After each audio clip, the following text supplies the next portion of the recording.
bangin pai shoblay rangkat kini kijing duai ni jong ni bat kijing keli bangin berkat shanong ngang lay anang akhlak na kaya kapatay kumapiyo imanta briu uba le shibon ki kambas niyo andala boy ka sngi ka bakado ha ka sngi ka oklat bam lay yote kay bila siya baby kay wajiha bonsen ni o kini kinong penyai palang lani kinu ki balay ya kaniam kedupa ki o new briu lani kanika briu kalau bapa berkala le shibon ka ilang salah ki ka bapa akasi ka bakado ki briu kila balay kumta takarai ka bakado kan ibi ublay nom dan kum kata ka kam ke jongi pat ka jinglong pat ki jinglay ke jongi kin sakhi ya kita ki pa atau pidon mentai haka present moment pidon haka kan ya pidon haka nene hau soitan ni haka ni hau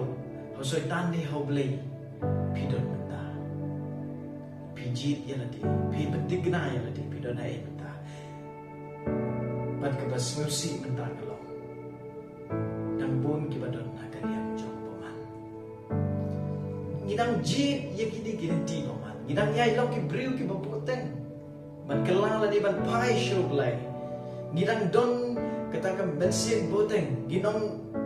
tong in kelah padadin tong in pai padadin tong in pamai padadin om lele ya kata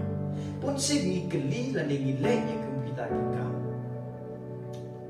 Andre yo blai pat ni bo shado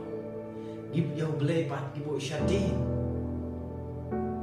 kaktin ke jong blai ya ni po ka kren ya Ublay ko pen hiat put yangi ladangin min ublay. Ublay sa pen hiat put yangi hakat ako dujok pasir kay. Atu ngilangay ni em ho Jesus Christ. Ladangi kwa bandon hakaliang ko jomlay idon kam bandon hakaliang jom Jesus Christ. Idon kam bandon hakaliang ko jomlay. Yo recipe kini yelade yo recipe om ngalong ke briu ko babha ngalong briu ko babha ngam jule ya kinu ki kam ki basniu ngam jule ya kinu ki jinglen ki basniu hendre ngan itu abi ada pimpat dia yo Jesus Christ wala ada pilong pung tama wala ada pimat yo Jesus Christ ada pimpat mat yo ki jingin ki jampi pimpat yo ya ke hima ki jampi